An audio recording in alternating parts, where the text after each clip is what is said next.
Hiya, I'm Bruce Fumi. When France was in its darkest days of the 100 Years' War with England, they put a Scotsman in charge of a Grande Armée, a Scottish army. If you want to know how Scotland saved France from England, then this is the video for you. Now, this part of Stirling Castle is known as the French Spur.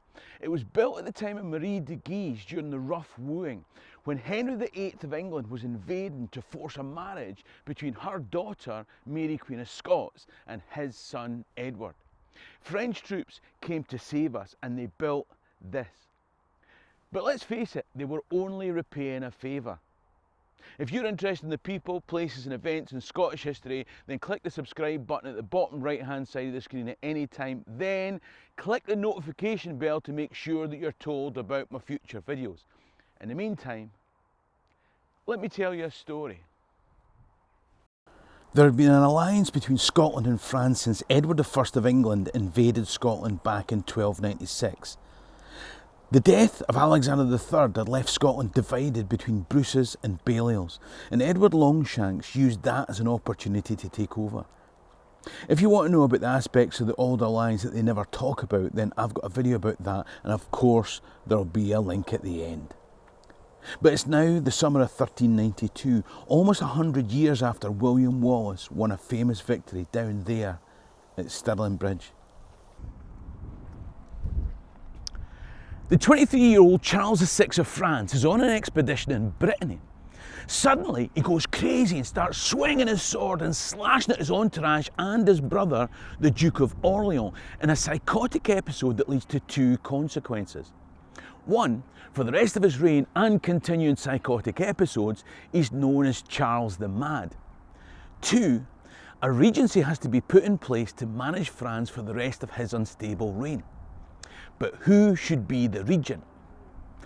On one side, we've got the king's brother, the Duke of Orleans, and what we call the Armagnac faction. On the other side, John the Fearless, Duke of Burgundy, and his Burgundians. Now, naked ambition was further complicated by the fact that at this point there were two competing popes and varying attitudes to international relations, by which I mean England. Anyway, some years after Daft Charlie spilled his Cocoa Pops, John the Fearless, Burgundians, has Louis of Orleans, Armagnac, murdered in Paris. Oh no, now it's a civil war. Now, there were two popes, but there was only one England. And just as his predecessor, Edward Longshanks, had used Scotland's division to his advantage, into the French schism comes Henry V of England. In 1415, he invaded Normandy, and in a muddy field in October, he wiped out the French at the Battle of Agincourt. The French dead read like a roll call of the military and political leaders of the past generation. As in a brutal atrocity against all laws of chivalry, Henry had thousands of French prisoners slaughtered for England, Harry, and St. George. Now, the Scots have a mutual defence alliance with the French. The question is, which French?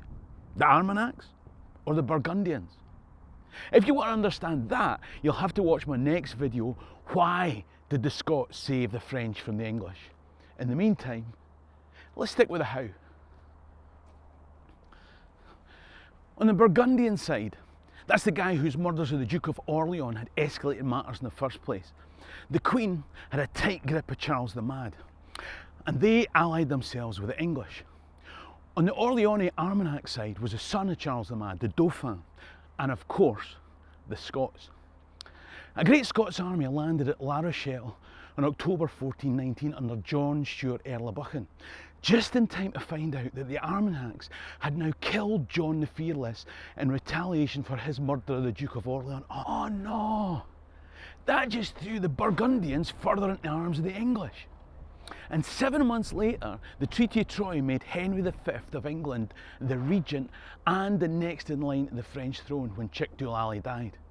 To seal the deal, Henry would marry Mad Charlie's daughter. That's torn it.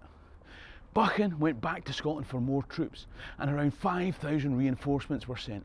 Now, whilst we're on the subject of numbers, at the time of filming, the 14th of December 2020, this channel has just hit 3,000 subscribers. If you're one of those 3,000, then a huge thanks, je vous aime bien. I don't know when you're watching this, but it would be really interesting if you could say in the comments section below what date it is now and how many subscribers we have on that date. It'd be really interesting to find out. Well, for me anyway. If YouTube was going to put in an advert, this would probably be the time to do it, eh? So Buchan's away back to Scotland for reinforcements. It was at that time that around 100 Scots were assigned as the personal bodyguard to the Dauphin. They would become the famous Garde Écossaise. But while Scots were guarding the Dauphin on the French side, King James I of Scotland was at the side of Henry V of England. In fact, in September 1420, when the English triumphed at the siege of Melun, Henry V had a whole group of Scots defenders hung from the walls as traitors in front of James for standing against their king. Don't worry though, why did the Scots save the French is coming. Things were going badly in France. Henry V felt confident enough to go back to England to have his French bride crowned Queen of England.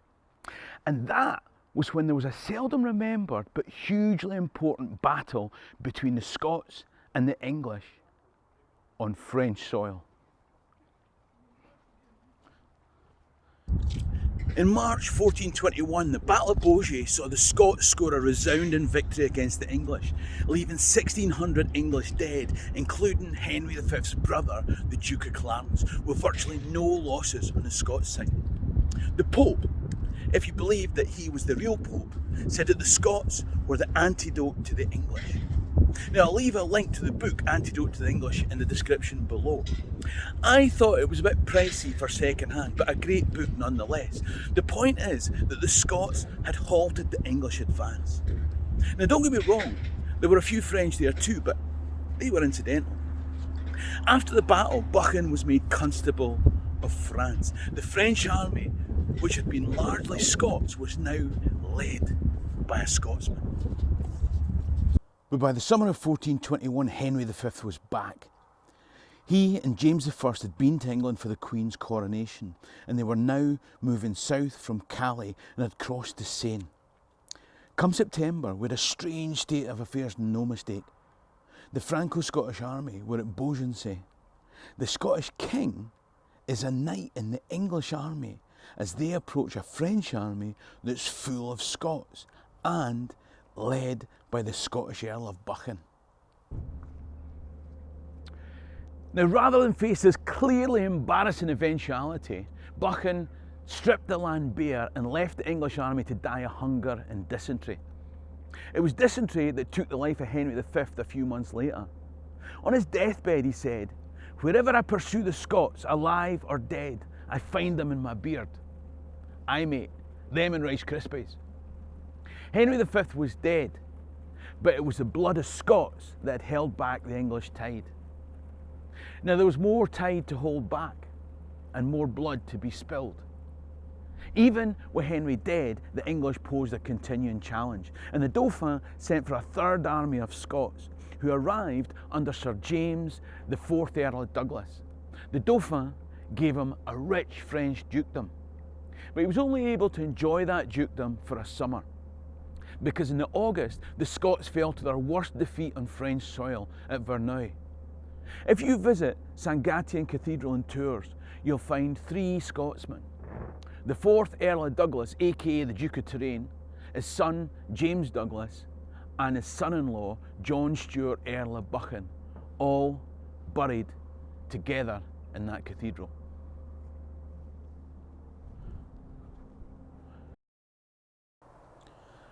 Now the 100 Years' War would drag on for quite a while yet, but without the Scots Grand Army, it may have been known as the 75 Years' War and had a very different outcome.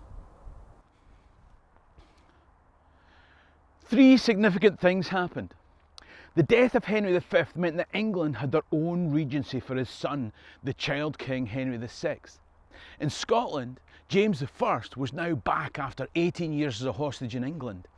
And in July 1428 in Perth, he renewed the Auld Alliance with France, with his daughter to marry the Dauphin. In France, in May of that same year, a young girl called Joan of Arc arrived in Vaucouleurs Castle, saying nothing in the world, neither kings nor dukes nor daughters of the King of Scots, could save France. It was God's work. Well, God had been calling in sick for a few years now, and it was the Scots who'd been manning the front desk until he got there. Despite her own destiny, Joan of Arc was a bit of a turning point. In February 1429, at the end of the Siege of Orleans, when the victorious Joan of Arc was welcomed with great acclaim into the town, she was officially greeted by a Scotsman. The former chaplain of the Earl of Douglas was now the Bishop of Orleans. God and Scotland had got together to save France. That's how Scotland saved France from England. But if you want to know why James I had been at the side of Henry V of England in the first place, or why the Scots sided with Armagnacs rather than the Burgundians, you're going to have to watch my video, Why the Scots Saved the French from the English. It's my next video and it'll be released in a few days after this one, and you'll find the link here. You should also watch my video, What You Didn't Realise About the Auld Alliance. You'll get that here. Obviously, if you've enjoyed this, then please do the likey, sharey, thumbs uppy thing. You can even buy me a coffee in the description below. In the meantime, Hami and Dochas going to be Lama alive. Cheery and Rasta.